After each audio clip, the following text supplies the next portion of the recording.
Good evening. I'm Steve Rhodes, a friend of the Charleston Literary Festival, and I want to welcome you to today's session featuring Paul Muldoon and Peter Forbes.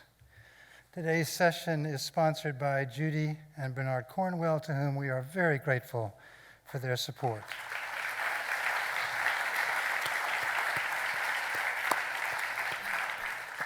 It is that time to remind you, please turn off your cell phones or silence them and any other recording devices, please.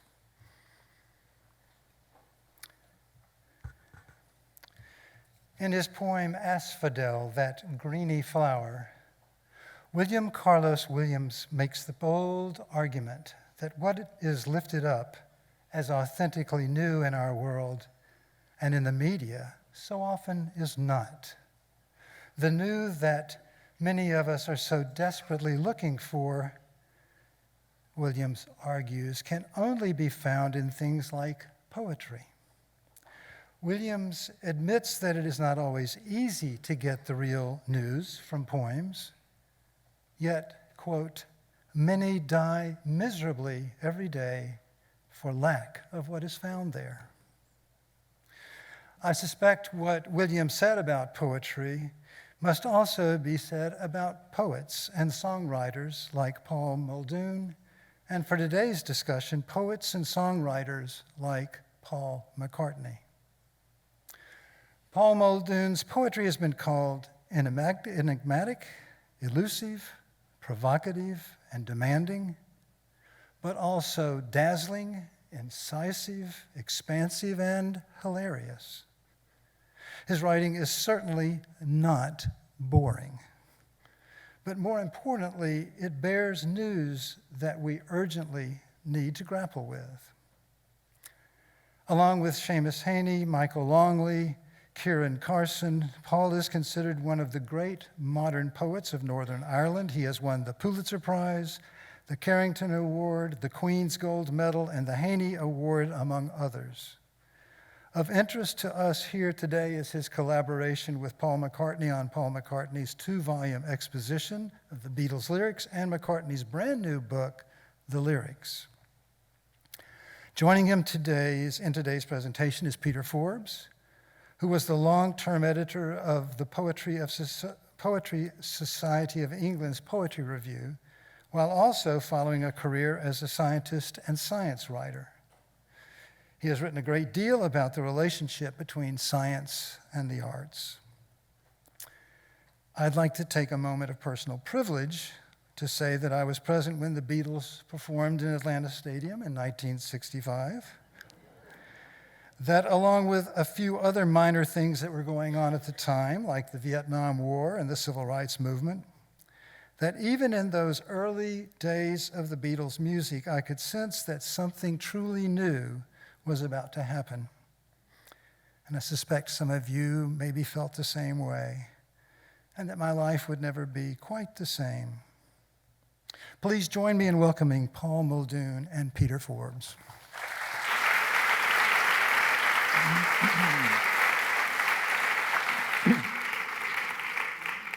Thank you. Poetry has very deep roots, and I met up with Paul this morning, and we're catching up on things in poetry, the long time we've been in poetry. It's 50 years since Paul's first book was published, and I was involved in poetry for an important stage of my life for 16 years when I edited Poetry Review. We did a lot of catching up on poets we know, and one thing we concluded really was that there's a chain of poets through the ages that where it's recognized to be the same thing. Each poet is original and different, but they take their inspiration from poets of the past. And so I thought I'd start with how poetry started for you, Paul. Two great poets, Auden and Yeats. In Auden's memoriam for Yeats, he said, "Mad Ireland hurt you into poetry." So what I thought I'd like to know is what hurt, or perhaps not hurt, but delighted you into poetry? How did it start for you? Well, thank you very much indeed. Thank you so much for being here, for coming out and staying in today. I started writing poetry, I think, substantially under the influence of T.S. Eliot. He was the main person for me as a teenager. You know, I think that a poem like The Love Song of J. Alfred Prufrock is the perfect poem for a teenager. You know, should I, shouldn't I, can I, am I going to be able to do that? It's a wonderful insight into teenage angst. The people who stood behind T.S. Eliot, of course, were among those were the metaphysical poets, the late 16th and 17th century English poets, primarily John Donne. So John Donne was one of my main people, and we'll be hearing tomorrow. I hope you have an opportunity to hear some poems by John Donne tomorrow. He was the main person for me, actually. This is fascinating because he started at the high end with the high priest of modernism, very difficult, and Donne, a metaphysical poet. But I know you grew up on a farm, and you did say in an interview that there were very few books in the house, and yet your first published poem in your collected poems is you were 17. So how from your farm in Armagh did you find your way into Eliot? Well, I did go to school. It's true. It's true. There were many people in the vicinity who did not go to school, but I actually went to school, and it is true. We didn't do Eliot at my school. No, but at grammar school, actually, we did. We read the Metaphysicals, and we read T.S. Eliot, and of course, like many writers, I came under the influence of a teacher who gave me a book called the Faber Book of Modern Verse, the new edition of it, which came out in 1965, with lots of the most recent, particularly American poets, actually. Plath, for example, was in there, and Hughes, of course, and Larkin, the new generation. So I read a lot in 20th century poetry, and it was out of that I started to write. I would say also very interested in the Irish tradition in which, of course, there's very little distinction in many cases between the poem and the song. When I say Irish, I mean the Gaelic tradition, which also was a component in my starting out. But as you say, it's 50 years now since the first book came out, which is a slightly troubling, idea to me. But looking at your early poetry, people wouldn't instantly think of Eliot and Donne, would they? That you came into prominence, well, partly under Séamus Heaney's wing, and your early poems were quite, they weren't like modernist poems. They seemed very accessible, and they were written out of your background. What happened to your Eliot derivative poems? They never saw the light of day. Well, they didn't really, because the problem with a poet like Eliot is that he has such a distinctive voice that if one goes in, and this is true of all great poets to a greater or lesser extent, or most great poets, if one goes near T.S. Eliot, if one sounds at all like him, readers are going to say, well, that's just fifth-rate Eliot. So I basically wrote for 2 or 3 years, everything I wrote was in the style of T.S. Eliot, and then somehow it got pushed to one side and something else came in. But the basic, thrust of Eliot, or Donne, as he would have been, refracted through Eliot, I think might have been there. So, for example, one of the things I was always interested in was the very far-fetched metaphor, the metaphysical conceit, the finding of likeness, not only between unlike things, but really unlike things. So maybe I'll just read a little. So you go back further than Eliot. Eliot really you have to avoid, but Donne was more productive. Donne was more productive in terms of his method, which is of making outrageous similes and metaphors and running with them. So this is one of the first poems I wrote that might have been, insofar as any of them are my own. I don't consider myself to have written any of them, actually. I consider them to have come through me rather than have been written by me. So anyway, this is Hedgehog. The snail moves like a hovercraft. Do you remember the hovercraft as a concept? It seemed to be the coming thing. It didn't quite take off, I think. Came and went. In the way that we were expecting.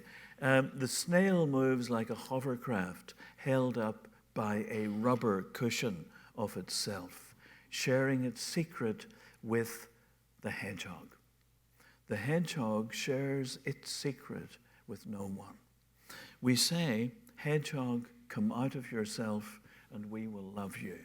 We mean no harm. We want only to listen to what you have to say. We want your answers to our questions. The hedgehog gives nothing away, keeping itself to itself. We wonder what a hedgehog has to hide, why it so distrusts. We forget the God under this crown of thorns. We forget that never again will a God trust in the world. So that's the kind of poem that in a strange way may only be written by somebody who's 16 or 17.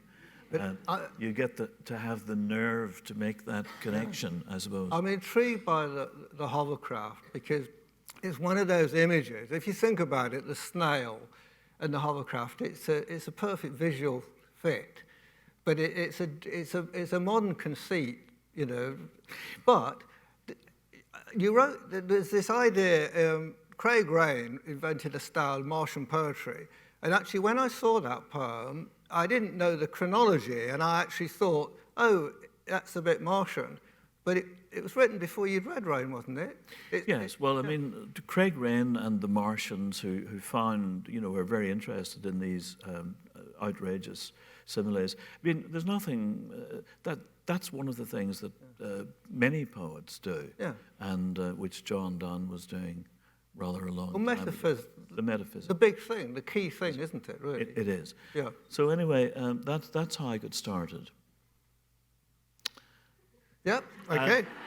And, one of the things about the poetry business, as I'm sure many of you know, is that many people get started, but most people have the wit to stop. So some of us have just kept plugging along, Now, one thing that's very striking about your poetry, that you developed a great style of your own, as Eliot did. Your endings are fascinating because a lot of poetry, the idea is you end with a something big ending, like Philip Larkin, what will remain of us is love, and age, and then the only end of age. You have this idea of slipping out of the poem. I think I interviewed you once, and you said, oh, it's like I'm slipping out of the bathroom window after some outrageous party. You have these delicate endings where you just sort of, something like this. In Why Brownie Left, which perhaps you'll read, the horses at the end of it, a pair of black horses, like man and wife, shifting their weight from foot to foot and gazing into the future. It's a lovely image to end on, And in the Cuba, it ends this delicate thing. Perhaps Cuff is a better one. The shy beast that is yet to enter the language. How did you find this idea that you don't need to end the poem with a big thumping statement? You're going to slip out with a gentle image. I don't know. I think, it varies very much from poem to poem. And sometimes, to go back to Eliot, sometimes the poem does indeed end with a bang, and it needs to end with a bang. And Larkin, I love Larkin's poems, and, the Shakespearean couplet at the end of the sonnet, with kind of hammering the nail home and clinching the argument, is a fabulous device, and it's a fabulous technique. But you know what? I suspect it has to do really with our era and the fact that many of us, at least, are less certain about, are less assured about how things are less, it's less clear that things do end decisively, that we have the last word on anything. And I think, I mean, there are still quite a few people around, I'm sure, many of them in politics, I think, who think they know what they're doing. But many of us don't, and I think it derives from that. Maybe I'll read one of those poems. But it is true that it's a whimper rather than a bang, to go back to the Eliotic thing, and that they peter out rather than, or seem to peter out. The hope is that they resonate a little bit beyond themselves. They do, but it's a different way. One thing, can I cue a poem? Cuba ends like this. Yes. And the other thing about your style is the sort of being elliptical. Cuba is about the Cuban Missile Crisis, or is it? I put it in an anthology once, and one reviewer said, no, it's not really about Cuba at all, because in a way it isn't. And it's about, well, the Cuban Missile Crisis, people around it, all over the world, had their own reaction to it. This is a particular Irish family reaction to it. Would you like to read Cuba? Yes, thank you. And so what happened was, and I meant one or two of you will remember the Cuban crisis. We are of a generation just that do. a couple. You know, some of us, alas, are reminded of it again, and which we probably didn't expect to be at the present moment. So what happened for me was I was brought up in a little Catholic parish in County Armagh in Ireland, so everyone went to confession, since this was the end of the world at hand. And so we went to clear our names with our Maker. So the poem really begins with, is set in that context. And the question, I suppose, is, it's really a remake somewhat of Patrick Kavanagh's poem, Epic, where he talks about, where he's engaged by which is the big piece of news, which is the small piece of news. He ends up actually with something of a bang to say of a dispute over territory by the Duffys and the McCabe's. He says, Homer made the Odyssey of such, made the Iliad of such a local row.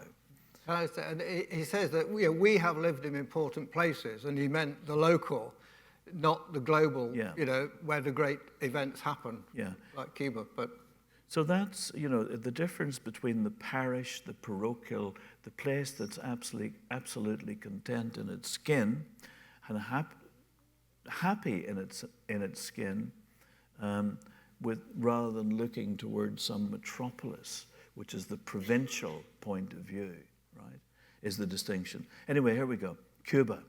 My eldest sister arrived home that morning in her white muslin evening dress. Who the hell do you think you are, running out to dances in next to nothing?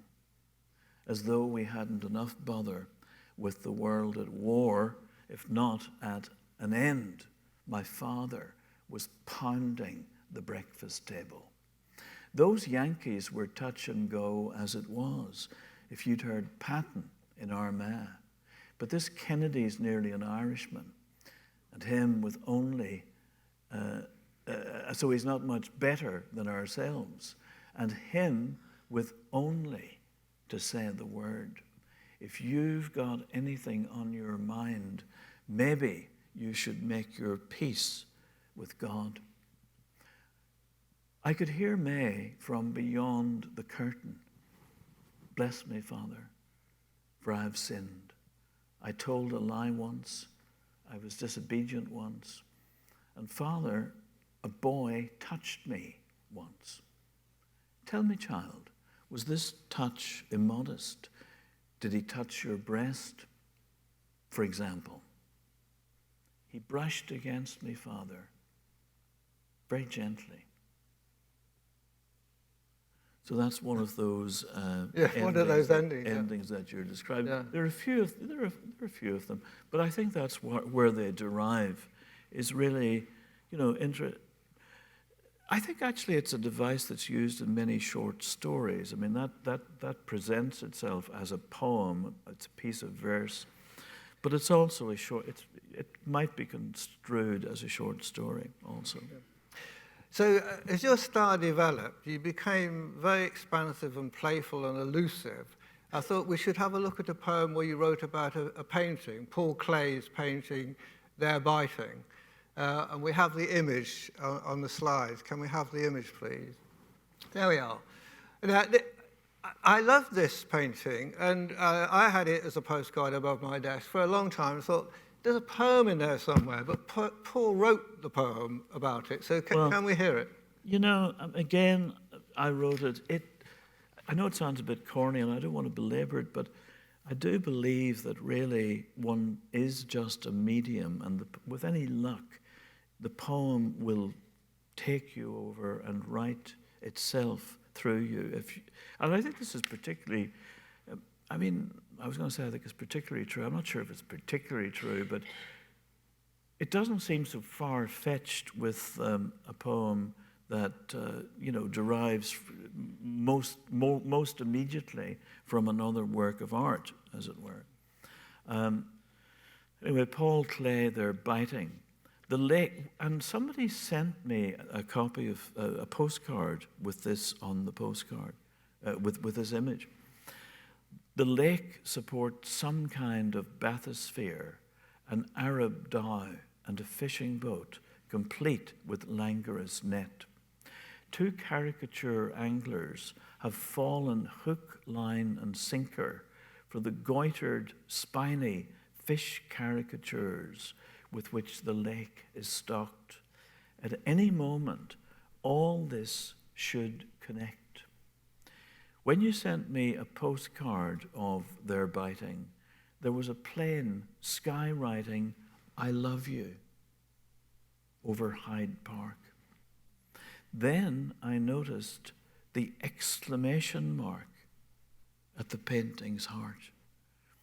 It was as if I'd already been given the word by a waist-thick conger mouthing no from the fishmonger's otherwise drab window, into which I might glance to check my hair. And the various things, the line about at any moment all this will connect, and I feel in a lot of your poetry, when we read it, as your poetry goes on, we have to find the connections. You find amazing connections. Often, wordplay, words that sound similar, drive your poetry forward. An allusion becomes very elusive as your poetry develops. How did that happen? Well, I think it's true that, we're constantly making connections, or connections are finding us. Again, I think that's a more useful way of thinking about it. And when we make connections, when we see that this is like that, we feel good. There's a chemical reaction. Is it dopamine? Is the feel good? Is that the feel good? Yeah, dopamine now. Yeah. Is it dopamine or dopamine? Dopamine. Dopamine. Well, Dopamine. Yeah, dopamine. The dopamine fix. Yeah. Yeah. I think so. We feel good and we want more, and it's one of the reasons I think why, rather than giving it up at 18, I kept on, because I felt good and wanted more of it, and that's I think true of many writers and artists in general. Those connections might indeed be quite tangential. In fact, most connections are necessarily tangential. There is a likeness. It's a very, very, very minor point of contact between my love over here and a red, red rose over here. You know, the connection is slight, it's momentary, and if it's true at all, it's true only fleetingly, as I say. The red rose gives me my cue. This poem, when I was looking it out, reminded me in its framing, because Paul ends with the window image, and a lot of art obviously is framing, and it reminded me of a poem by a poet that we both admire, Louis MacNeice, a Northern Irish poet, and one of his most famous poems, Snow, which includes roses. Would you like to read that for us, Paul? I would be delighted to. And also tell us a little bit about MacNeice. When you say you have a favourite poet, every person chooses from a poet something that relates, you know, particularly to them. So tell us a little bit about your MacNeice. Who is he for you? Well, briefly, I mean, Louis MacNeice was a poet who lived between, I believe it was 1904 and 1963, 1907. 1907, yeah. I'm confusing him with Kavanagh. 1907, 1963. He was from Northern Ireland, like myself. His last book, which is his greatest book, I think, has some extraordinary poems that were described by one critic, Edna Longley, as nightmare nursery rhymes. I mean, not dissimilar from that poem. I mean, I was influenced, I'm sure, along the way by MacNeice. But this is a poem, certainly has a window in it. It's called Snow. It was written in Birmingham, as it happens. He spent most of his life in England and became a radio producer, as I did myself. So he was a kind of, he was iconic for many of us in Northern Ireland. And this is one of his most famous poems. He's one of these guys who's perhaps not so well known here.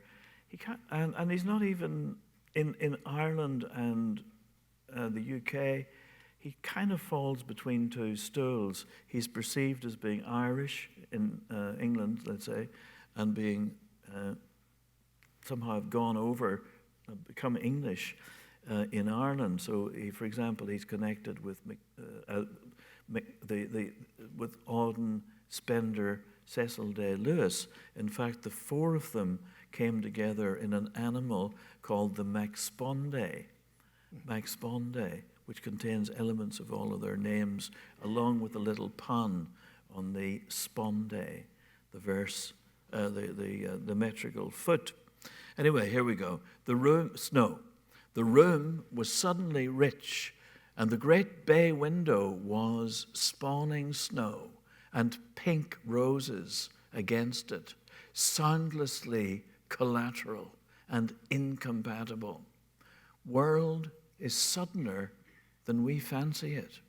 World is crazier and more off it than we think. Incorrigibly plural.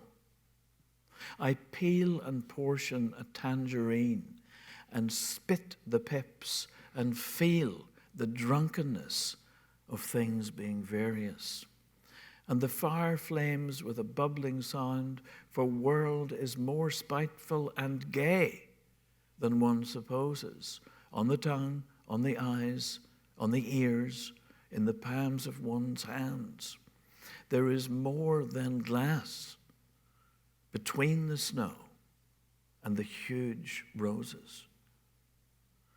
So, one of his best known poems. Yeah, lovely. So, Paul, we're going to move on to poetry and song, but would you like to read a couple more poems before we do that? Have we time? Maybe we do. Yeah, I'll read, let's see. Maybe I'll read that other one you mentioned there. Do you want a drop of water? Are you okay? Yeah, it's a lot of allergies, I think, at the moment. Oh, let me see. Here's one. Here's one. This is a poem set in a house in New Jersey that we lived in for a while, a house that the oldest part of it was built in 1750 or thereabouts. And like many houses in that part of the world, and I think probably around here too, though it does seem you've got a kind of, you seem to be quite good at houses around here. But they're wooden, of course, and the walls were plastered with a large component of horse hair in the plaster to bind it. So my wife, who has been to this festival and had a fabulous time, is in her spare time, she does a lot of work on the house. I don't know if you've come across that phenomenon. So every time I turn around, something is happening, and there's a new hole in a wall and wherever. So anyway, it has this is a poem that is about home improvements in some sense, a series of sensations through a hole in a wall. Anyway, and actually, to go back to McNeice, it may have an element. There's a nonsensical element to it, which of course you get even there in on the tongue, on the eyes, on the ears, and the palms of one's hands, where he eschews conventional punctuation, and he does that nightmare nursery rhyme thing even more effectively in other poems. But there's a bit of that here, the nonsense tradition. So anyway, what else should I say? The Delaware and Raritan Canal runs nearby, canal built by Irishmen, many of whom died in the course of building it. So here we go. There's also a reference to famine in contemporary Africa. So here we go, the loaf. When I put my finger to the hole they've cut for a dimmer switch in a wall of plaster stiffened with horsehair, it seems I've scratched a 200-year-old itch with a pink and a pink and a pinky pick. When I put my ear to the hole, I'm suddenly aware of spades and shovels turning up the gain, all the way from Raritan to the Delaware, with a clink and a clink and a clinky click. When I put my nose to the hole, I smell the floodplain off the canal after a hurricane, and the spots of green grass where thousands of Irish have lain, with a stink and a stink and a stinky stick. When I put my eye to the hole, I see one holding horse dung to the rain, in the hope, indeed, of washing out a few whole ears of grain, with a wink and a wink and a winky wick.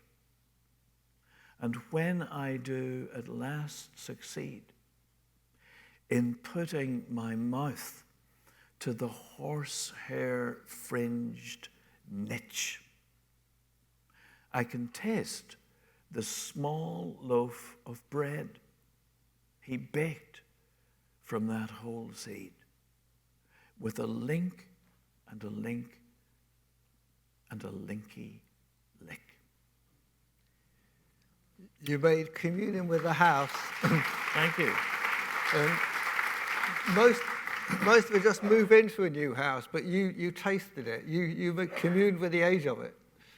Well, I think of houses, at least, I think houses, even, I don't know, the modern apartment building, they're living in some way. I think of them as being alive. I don't want to got too far down that road. But I mean, certainly I felt this house was a living thing somehow, you know? Yeah. Yeah. It's not too, Okay, not poetry too and song. far-fetched. I mean, the 60s were very important for you in many ways. The cultural Was I there? explosion. I suppose I was. Yeah? Yeah. And of course, the Troubles started in the 60s. Yeah. But let's talk about the McCartney project and music. Paul edited, although that's not quite the right word, it's more than that, Paul McCartney's lyrics. The book was published last year, the year before? A couple of years ago. Couple of years, Yes. couple of years ago. It's a remarkable compendium, and it's a really interesting collaboration between two artists of Irish extraction. Paul, so tell us about how this emerged. How did you get into this project?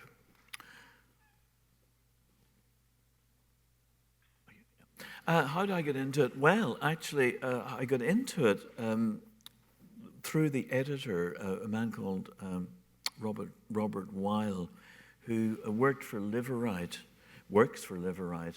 the company that first published The Wasteland, our friend Eliot. And I did an introduction to a new publication of The Wasteland a few years ago, and he'd been saying to me it'd be great to do something else.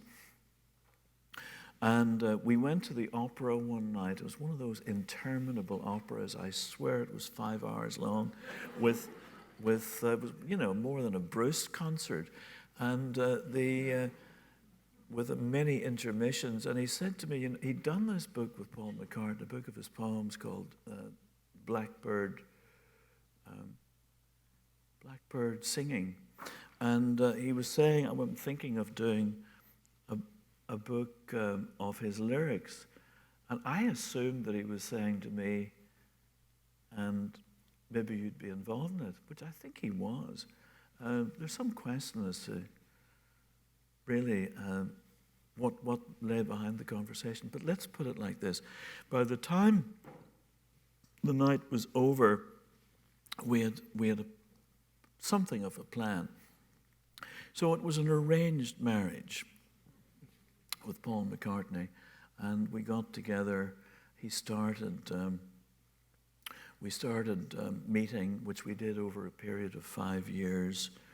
And on each time we got together, we had a conversation about maybe, let's say, 5 or 6 of the songs. There are 154 of them at least there were 154 in the first edition, the first version of it. We've added a few more for the paperback version. And we discussed the songs. There were a couple of microphones on the table, and so those were transcribed, and then I edited them down into new commentaries on the songs. So that's how it was done, and that's how I got started. And there's a remarkable revelation in all this, that I knew for a long time that McCartney had a very inspiring English teacher, but I didn't quite know who he was. Paul, tell us about this man. So this was a man called Alan Durbin, who taught, Paul McCartney was one of the first people in the UK to benefit, I suppose, to say, from the 1947 Education Act. It might have been slightly earlier. 44. 44. It was 47 in Northern Ireland. Yeah, of course. Because, no, because we're always a little behind there for some reason. Anyway, so, he went to school and he got a fabulous education. And this guy, Alan, I mentioned myself a teacher, and I know there are many writers, or a number of writers in this room. Most writers, you don't even have to scratch them to uncover someone, often a teacher, who encouraged them, and or at least did not discourage them. And so that's the case with Alan Durbin. Alan Durbin is fascinating in that he had been a student of F.R. Leavis. And F.R. Leavis, of course, was one of the new critics, I suppose. He was very interested in so-called practical criticism, the new criticism as it was known in this part of the world, which specialized, by the way, in taking a poem, say, and really focusing on it, close readings. So McCartney had a great education. And one of the things that we were really setting out to do with this book was to underpin, underscore the literary, without going nuts, but to underscore the influence of various writers from right the way through the English canon. Be they actually, I just read a nonsense poem. The Beatles were, Lennon, of course, as well as McCartney, fascinated by the nonsense tradition in English verse, which is a huge tradition. But one angle that fascinates me is that Leavis was a very austere critic and a man of high culture. And the fact that he has this link with McCartney, the Beatles, the debate about, high and popular culture, I think Paul and I agree that really, culture is culture, and, you don't have to divide it like that. I just wonder how, would Leavis have welcomed McCartney to his canon? He was notorious for excluding people. Even Dickens didn't make it for quite a long time. But can we hear one of Paul's lyrics and see? Can we hear Eleanor Rigby? Can we see the lyrics? You probably all know all the words. But what I love about this is that song adds of something, of course, that doesn't happen in poetry on the page. And people always say, well, song's okay, but it looks on the page, it's not so good. This pretty well just more or less stand up on the page anyway, but it's better with the music. What I love about McCartney is that the chasteness of his diction and the fact that he scans so well. I think if he didn't have his musical ability, he probably would have been a poet. Sorry, I'm talking too much. Paul? No, not at all. I think, poetry is a very broad church in my book. And, if you look at most anthologies of English poetry, one has to, like the Norton anthology, for example, which I'm sure many of you have worked your way through, you have to go through acres of ballads, for example, up at the top. So there's an acknowledgement there, I think, not necessarily overt, but more than implicit, if you see what I mean, that is part of the tradition. And why wouldn't it be? And as I was saying, in my own tradition, the Irish tradition, the great Gaelic songs are in fact indistinguishable from the great Gaelic poems, just as when you come to read the poems of Leonard Cohen, if you buy a book with that title, it turns out that they are indivisible from the lyrics of the songs. Now, it's not necessary for a song lyric to stand alone on the page. That's not necessarily what it has to do, because there are many great song lyrics, including some Beatles lyrics. I think, for example, of "Why Don't We Do It in the Road," which, probably on the page would look a little bit slight, but and there are many obla-dee, obla-da, and so on and so forth. It's not it's not an absolute requirement, because the big distinction between... What's amazing is that, the Beatles took rock and roll, woo-bop-a-loo-bop, and ended up with things like Eleanor Rigby. It's a wonderful transition. But let's go. But you play in a band, and you write songs. and you worked with That's Warren Zevon. quite a leap there, I think. That's a bit of a leap, but no. Yeah, no, well, not too, well, tell us about your work with Warren Zevon, and then we'll hear the song. Okay, fair enough. Well, so basically, I am myself interested in trying to write songs, and one of the first songs I wrote, in fact, more or less the first song I wrote, was with Warren Zevon, whom some of you will know. Yeah, are you a fan? Yes. I mean, he's brilliant. He's not well enough known, alas. You know, if it were a fairer world, a more just world, he would be a household name because he's absolutely brilliant. But so I'd written him a fan letter, and I didn't really expect to saying that, you know, when the discussion of the songwriters came up, that his name was up there. And didn't really expect to hear back from him, but did hear back from him. Met him in New York just after 9/11, in fact, which actually contextualizes something in this song, makes sense of a line in it. And we were wandering around. Manhattan, and we ran into a guy in the way that one does, who was trailing a cross, a full-size cross, behind him. And of course, I said nothing, and he said nothing. We walked on. Anyway, it was that kind of day. But in the midst of it, he said to me, "How would you feel about trying to write a song?" And I said, "Oh, well, you know, we'd have a go, I suppose." You know, but I was fizzing inwardly, of course. And anyway, so we wrote this song. It's called "My Ride's Here." He had the only. Can we hear "My Ride's Here"?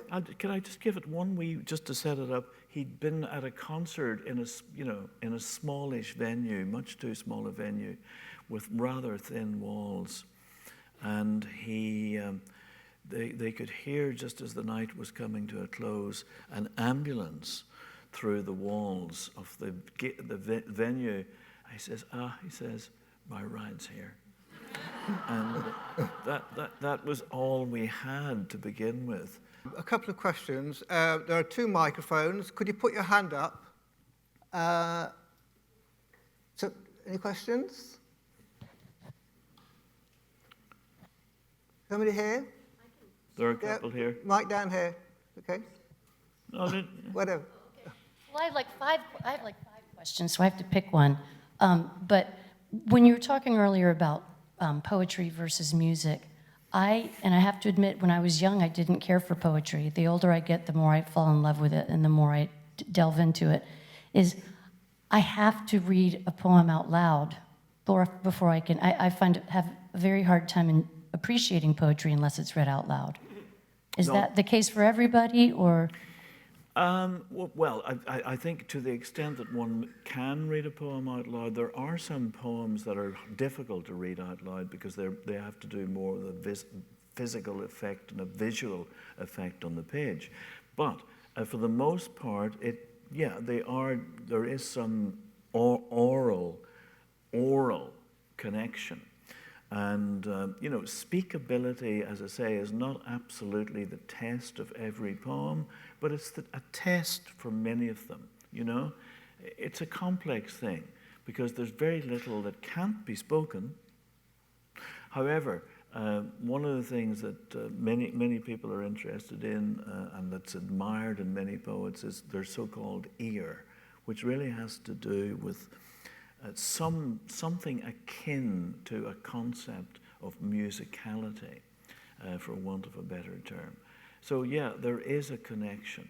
You know, the great distinction between the conventional poem and the conventional song lyric that I find useful is the song lyric needs music to allow it to be what it most might be. And that includes Eleanor Rigby.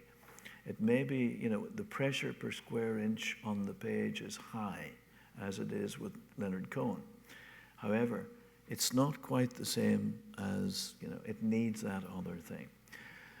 Whereas this poem brings its own music with it.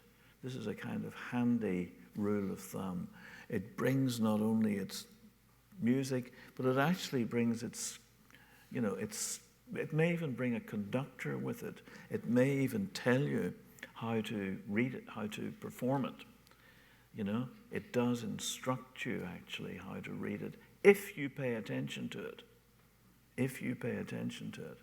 I mean, there are styles of reading poetry, you know, which have got absolutely nothing whatsoever to do. Paul Muldoon was born in County Armagh in 1951. He is the author of 12 books of poetry. Now, we hear that quite a lot. That has got nothing whatsoever to do with what's on the page. That's something else.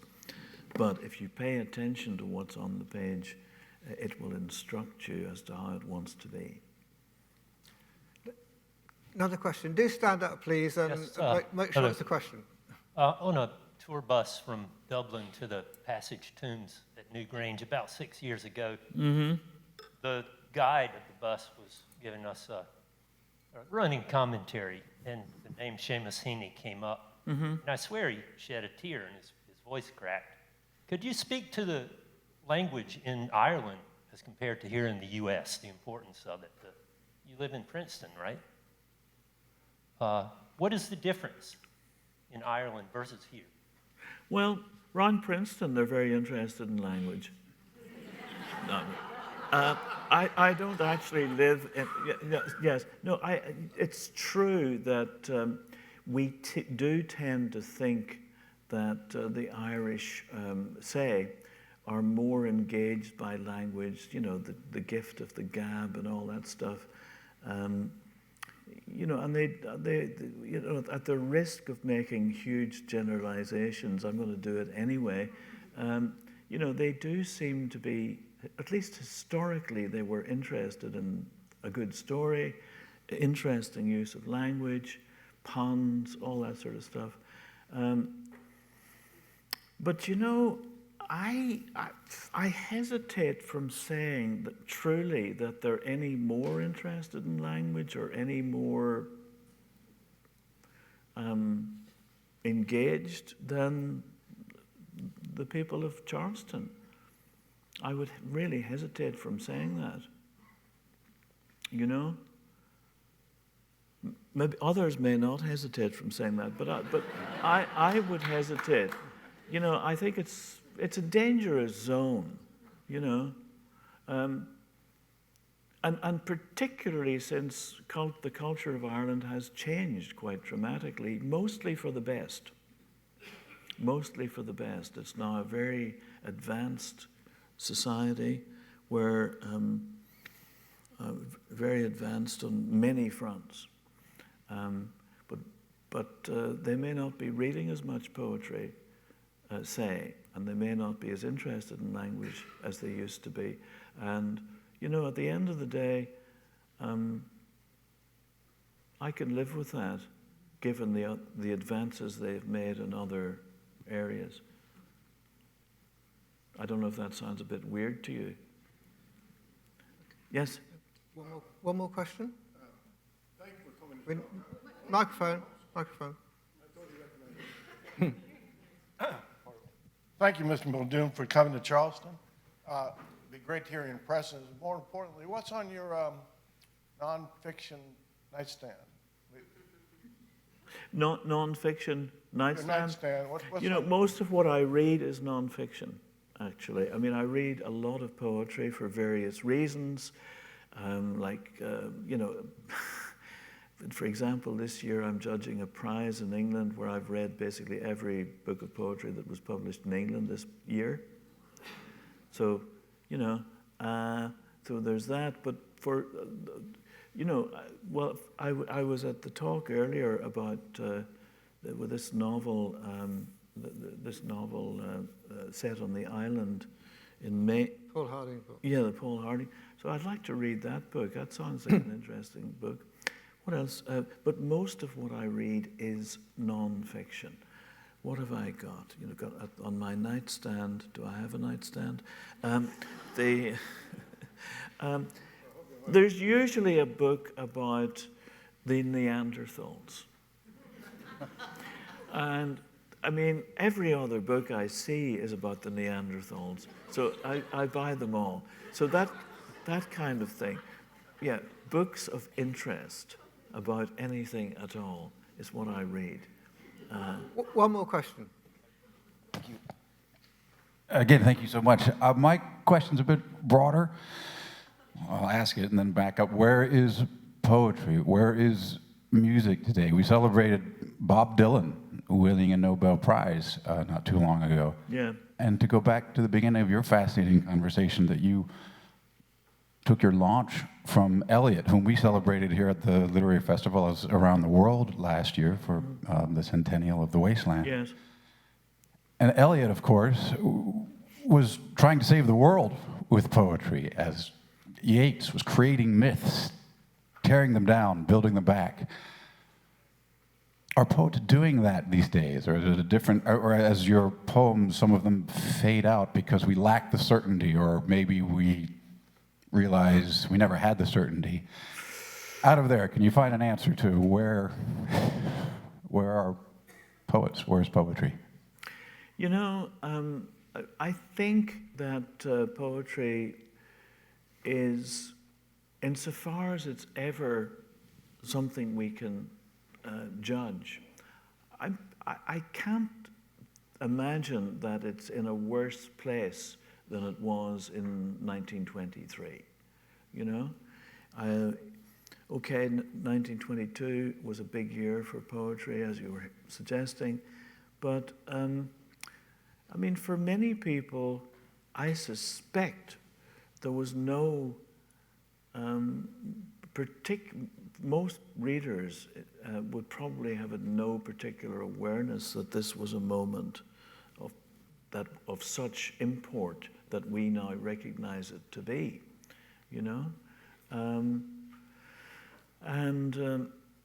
so I'd imagine that we probably don't even know about the really interesting things that are happening just now. Some of them we'll know about, but there are probably some that we just simply don't know about. And in 10 years' time, things will come into perspective. Mind you, 10 years after that, they'll shift out of perspective again. So things keep changing. And what's important in one era is less important than another. 50 years ago, there probably, in America, there would have been a sense of there being one or two great poets. One of them would probably have been Robert Lowell, right? And he was great beginning in his own mind. Now we might not be so sure, and he certainly would have been perceived as being great, and he is great. But we now see someone from that era who did not have the visibility as probably greater. I'm thinking of Elizabeth Bishop, and that may shift. These things keep coming and going, and one of the glories, paradoxically, of the moment is that we don't think in terms of single great poets in North America. And, we honor variety, we honor diversity. And there are many more people, who have their knees under the table, as it were.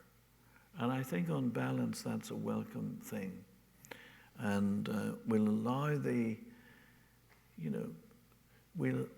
I'm certainly not going to think about the future deciding how things are. We have to live in the moment and do our best, find the poets who mean something to us. Less and less are we concerned, I'd say, about what the future holds, who will be seen as being the great poets 50 years down the road. because apart from anything else, 50 years down the road, we'll have other things to worry about. And they may even be more important than poetry, however important it is. Though along the way, it will help us understand ourselves as we're sinking.